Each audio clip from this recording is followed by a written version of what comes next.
Sewing Collective. Come on in.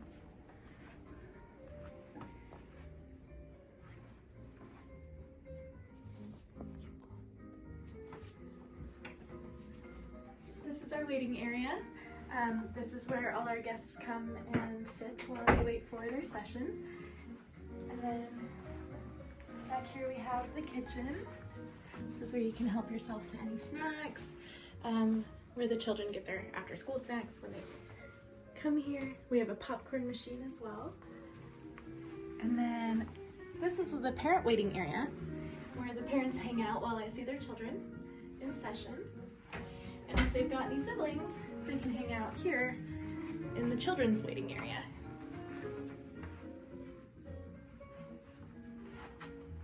We've got an arcade in here, we've got puzzles, coloring, and then we usually have something educational on TV. And then, come right this way, this is the playroom. And this is where we do play therapy with the children. So all the toys in here have been specifically selected to help children process, whether it's processing their emotions or their experiences.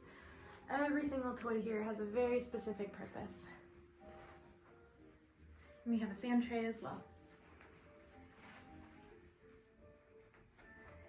And then this way, after the session, the children will go hang out in the waiting area, and then I'll get to see the parents for their parent consult, and this is every single session. They'll come in here, and I'll get to sit with them. And here's where we talk about how the week went, any parenting tools, the things that went well, the things that need a little bit more support. And this is also where I see teens if they are not interested in being in the playroom.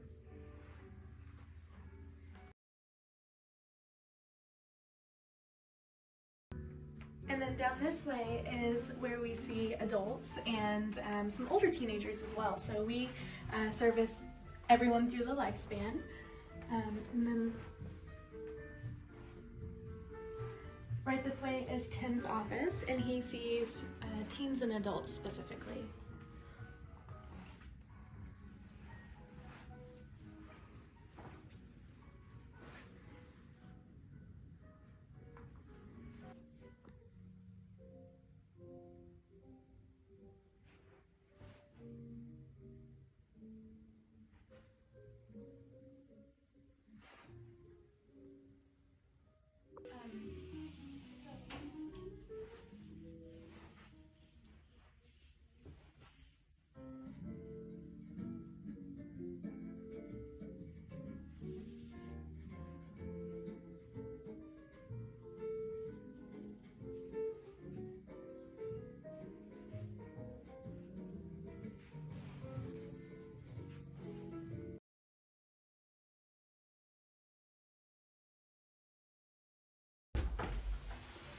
Assalamualaikum.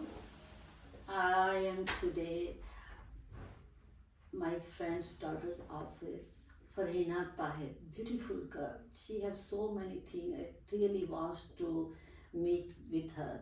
And thank you, Farina, you give me permission to come and take your interview and show your office. And before I tell about so many things, I have to talk about you so many things. But I want you to tell me about yourself. Okay, thank you so much for coming, and I'm honored my that you chose my office and came to interview me. That feels very good.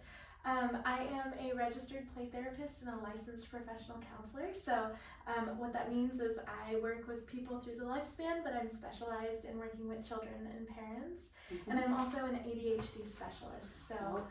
So children who are experiencing any kind of learning differences, I'm here to help them communicate and also help their parents find ways to connect with them and help them navigate the world. Why to make you to choose this profession? Well, as a child, I have very vivid memories of wanting to communicate with my peers, wanting to communicate how I felt, wanting to communicate with the adults in my life, and not having the tools to do that. And as I grew up, I saw other children struggling with that. And so for me, it was just, I felt called to do that and work with children and help parents connect with their children in that same way. Wow, mashallah, and you know that we are so proud of you. Thank you. What lead you to become a play therapist, and what draw you to this kind of work with children and parents? So I worked in a lot of different careers before I found this one. And what I noticed through all of my different jobs and careers that I had chosen was the thing that kept me in those careers all those years was hearing people and their stories and making those connections with them. And then I learned about the world of counseling, and I saw that that was a job that was very focused on hearing people's stories while also helping them heal. So that was kind of a two for one, the healing and the being with people as they navigate their lives. And so that really spoke to me, and that's what made me choose counseling. Wow. About parents familiar, can you explain what play therapy is and how it works? Yes, so therapy for adults, typically an adult will come in and they'll speak with their counselor and they'll talk about what's going on in their life, what may not be going well, what is going well, and they're building that relationship and building that awareness. But with children, it's a little bit different. So a child's first language, just right when they're born, the first communication avenue they have is body language.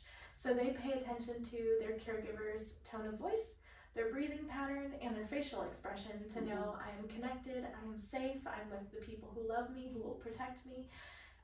After they move out of that, as they're growing their words, they still don't have all the words they need. So the very next developmental language for a child is play. So instead of me saying to a child, hey, come to my adult world and speak to me in a language that you don't have, what I say is I put them in a playroom and then I join them in their world. So I meet them at their level and they get to show me what's happening.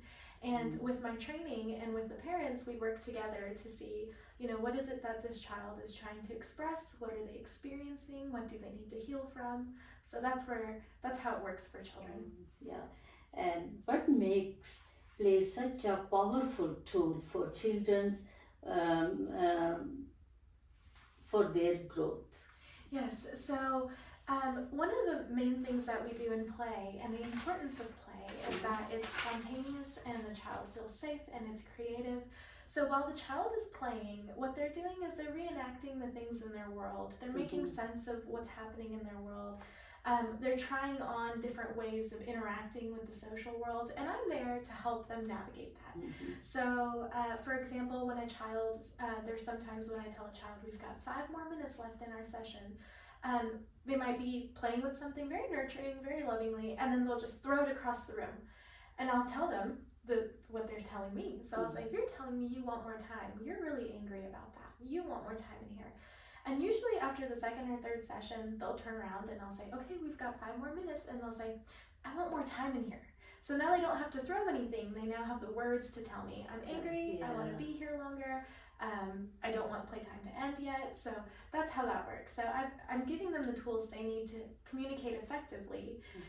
Typically when a child throws things, parents will say, hey, we don't do that because one, it can be dangerous, we can break things, it's not an effective way to communicate. But for the child, they're trying to say something. So I'm helping parents understand the child and also helping the child have tools to communicate out in the world constructively. And then parents can know how things are working. Yes. And this one is, that's how do you value parents in the process, and why is that important? Oh, I love working with parents.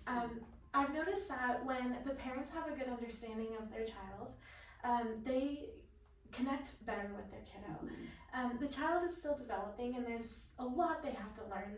They've only been on the earth and learning the world for like this long, very, very short amount of time. So when I can empower the parents with everything that I know, then they can use that with their child. And one of the things that I love about working with parents is teaching them everything that I know. So I'm also currently working on a neuropsychotherapy credential, so I'm working a lot with the brain.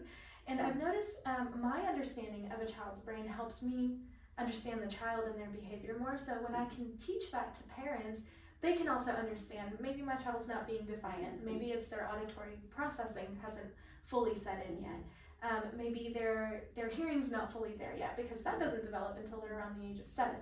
And then it's really hard for parents to understand, because they deny a lot. They say no, no, no, they are kids, you know, when they grow up they're gonna, everything's gonna be fine. Yeah. But they don't know, they take these things with them until they're growing up. They That's true. need help.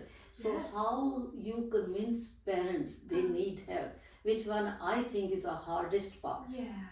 Yeah, so really it depends. I think for parents who are wondering whether, therapy is right for them and their family, one, I would encourage you to ask questions. You can always call. I know at least here at Eden, we have a complimentary phone consultation. So parents can always call, and there's no charge. They can say, hey, this is what I'm experiencing. This is what I'm noticing with my child. They're either struggling with behavior, they're struggling with emotions, we're struggling with connection, whatever it is. If parents are noticing, that they're worried about their child just out in school or at their daycare, and there's behavioral things or separation anxiety, they can always call and ask and say, this is what I'm experiencing. And then that's where the parents and I can talk. I'll tell them what I do and how I can help, and whether what I do will be of service to them. So that consultation, again, it's free, so they can always call and ask. So for parents who are questioning that, I would say go ahead and just give a call. You can search online. You can always call Eden and we can communicate about that. I say you just do it. Do it for 1-2 time, and then you can see with your own eyes, This is what kind of struggle or challenge might signal that a child could benefit from play therapy. So kind of like what we just mentioned before. So if there's any kind of learning differences like ADHD, if there's any behavioral things that parents are noticing that seem like misbehavior, but their child is continually doing it even though they've tried every form of discipline. If they're feeling like, their relationship with their child is very tense all the time.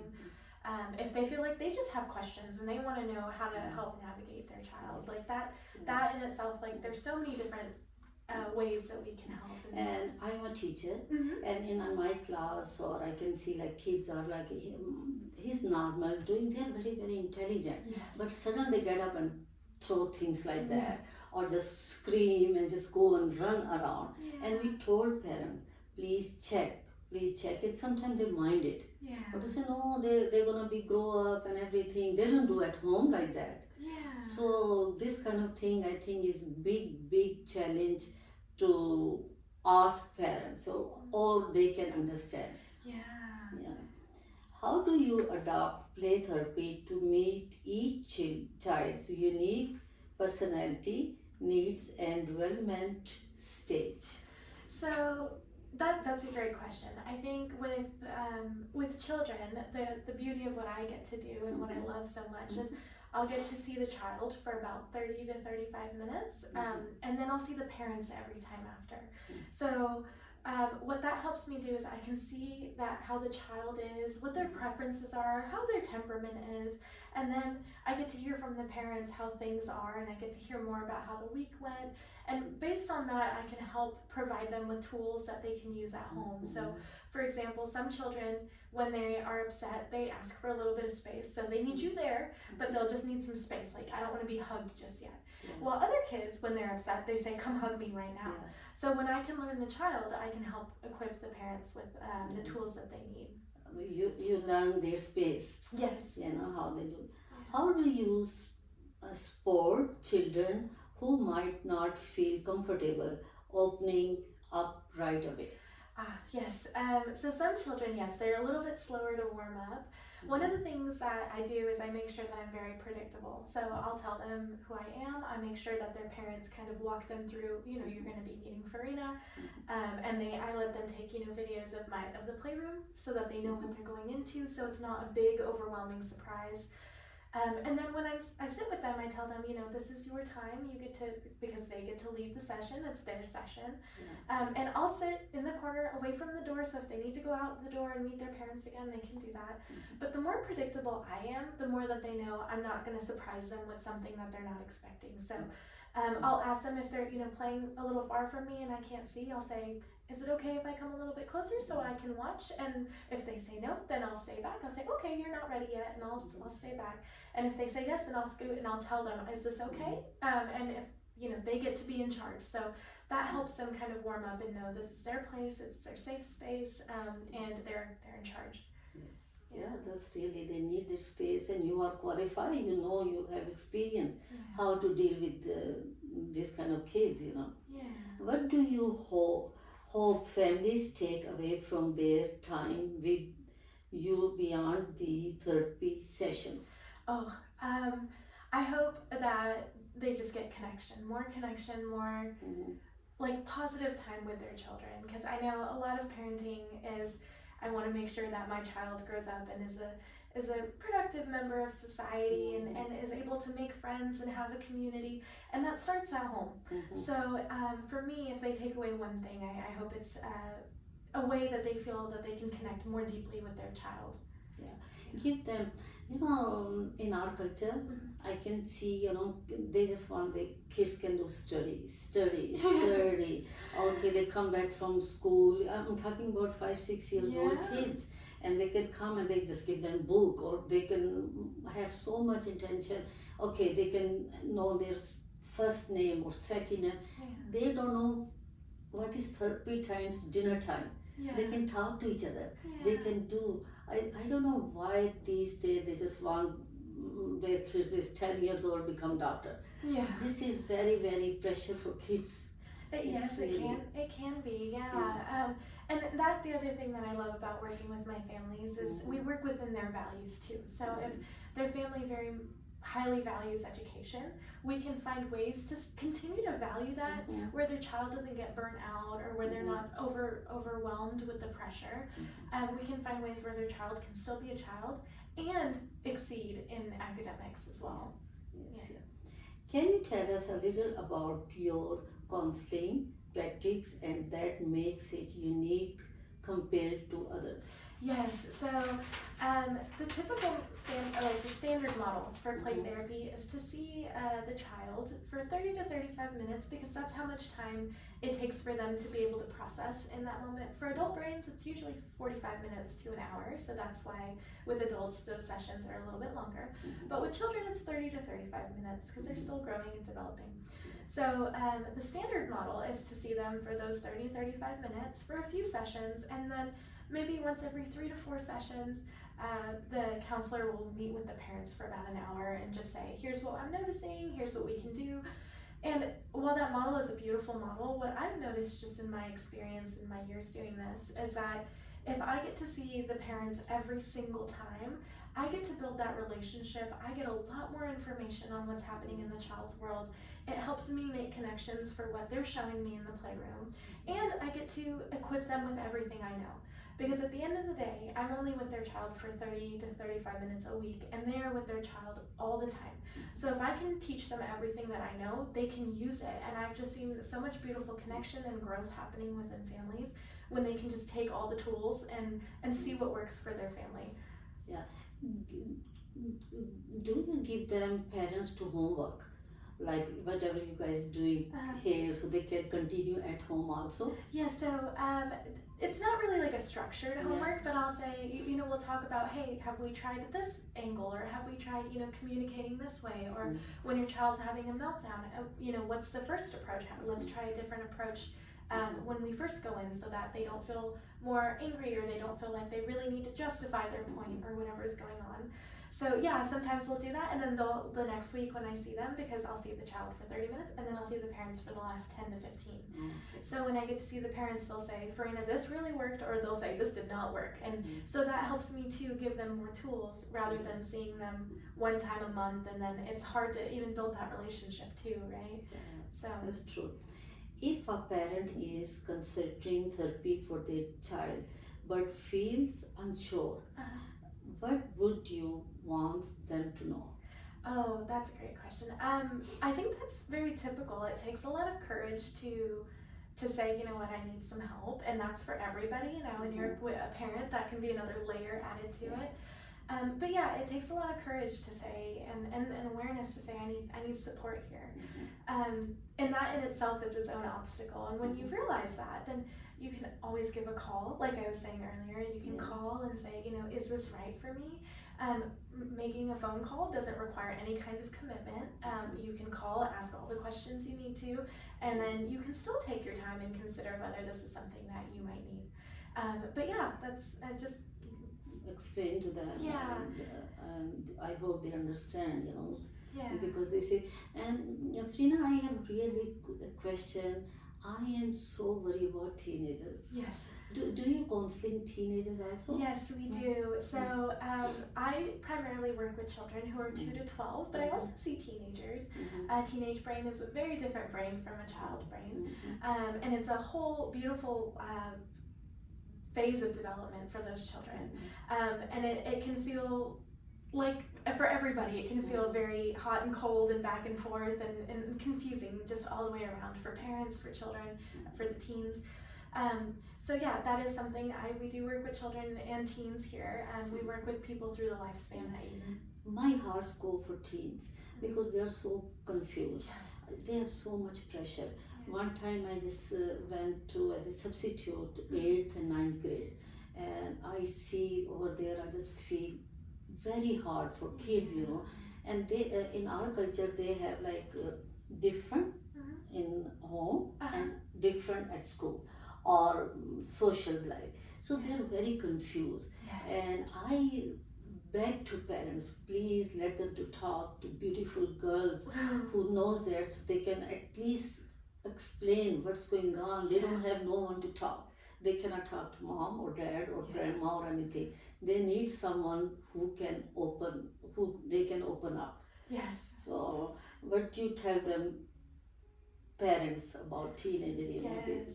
That what you were saying just now, it's hard because from the Pakistani culture, it's very collectivist, and we are taught that everything we do reflects our family, and everything they do reflects us, and we are part of the collective.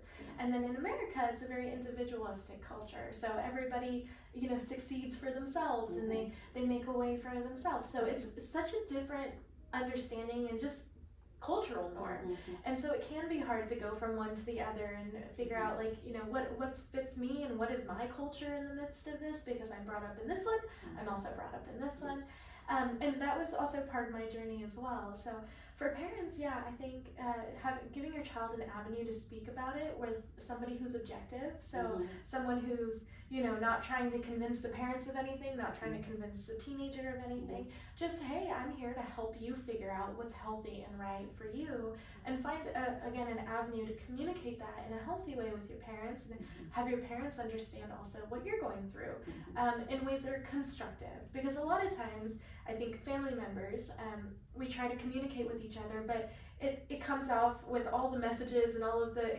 expectations. We think our parent's going to react this way, so we already have our guard up, or the parent thinks the child's going to behave a certain way, so they're ready to set the rules.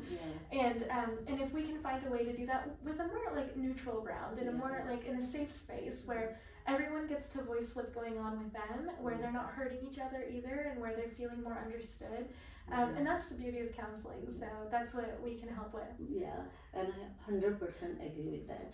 And like sometimes happen, like parents, like kids are doing something again, repeating that, and parents are upset. Why are you doing that? And they just give them punishment or take phone from them. They don't know why they are doing that. Yes. What is the core of the problem there? And there is some professionals comes. Why? Because I think kids not comfortable talking with parents, they're scared. Yes. So I beg to parents, please take professionals' help.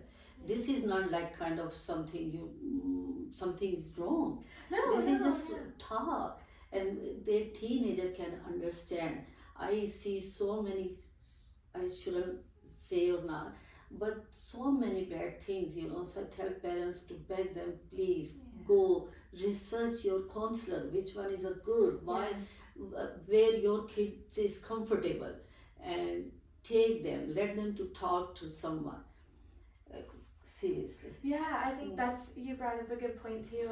I think we forget sometimes that we have to find a professional who fits us as well. Yeah. So sometimes we have to shop around and find who is the counselor who I feel understood with, who I feel safe with. A lot of times we'll just go with the first person and then we think, okay, we have to stick with them, but they might not be a good fit. So it's okay to maybe do one or a few sessions with someone and say, you know what, I thought by, session 3 or 4 that we would feel more connected, but for some reason I'm not doing that, so maybe this isn't a right fit. And that's okay too. Same with, any professional help that you seek. We want to find what is a good fit for me and what makes sense for what I believe in and my values, and we go from there. Yeah. And I have to say one thing with this beautiful concert, when their kids come or your especially teenager girls come, they're gonna love with her. Oh, And when you see, you. comfortable, they see the similar your age, and they think you as a friend, not be like she's coming to fix me or like that.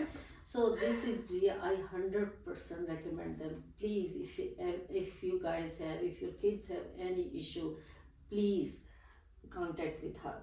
I'm gonna run her phone number, her name, everything in this interview, and please do that. And I have one more question. Do you take insurance? So we do not accept insurance Okay. currently, and the reason for that is currently the insurance model, it dictates how many sessions people can have, it dictates the way they have to have their therapy, and because I work with children, I know very much that I am the gatekeeper for the rest of their future, so I have to be very, very mindful of what is, on their permanent record, on their, I guess it would go with their social security and all of that. So what I want to do is I want to protect them as much as I possibly can.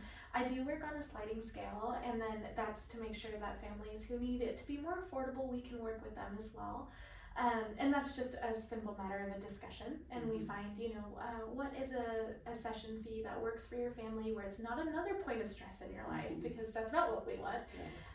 And I also do, as far as insurance goes, we accept HSA cards, FSA cards as forms of payment, and we supply super bills. So if they need to send it to their insurance for reimbursement, we have all of that available. That's great. Yeah. That's good. If there's anything, if I forget, you want to tell about it? I think we covered most of it. I think just a big part of it is therapy is such a normal thing, and it's so beneficial. Everyone can use a little bit of support and neutral support too, right? Like it's important to have someone that you feel like you can speak with freely. So any of the things, any of the burdens or the hurts that you're carrying, you can unload them in a place so that the rest of the people in your life aren't having to, pick up what you're putting down either, because that can be hard. Yeah. There's no medicine, there's no shower, there's nothing like that. Just talk, and they know how to talk. And this is really good. And believe me, kids not gonna listen from parents. They want to listen who they're comfortable. And I know whoever's coming here, they doesn't want to leave. Oh, well, I love that. Thank you. Yeah, we want this to be a safe space for everyone, parents, children, teenagers, whoever it is. After this talk, I'm gonna show your whole office. Okay. Beautiful office. I'm so impressed with that. Last question. Tell me about your family, your mom, dad, your beautiful other sister. Yes. So I have an incredible family. I have an older sister, and she is wonderful. She actually works for Sony PlayStation, so she makes video games, and she's. I want to take her interview too. Yes, oh my goodness, you should. She's Which one? I don't know single thing about it. Yeah, well, she's taught me so much about it, and for me, it's been great because I've learned so much from her about video games, and so some of my clients who we really connect over the video games that they play, but I know so much about it because of my sister.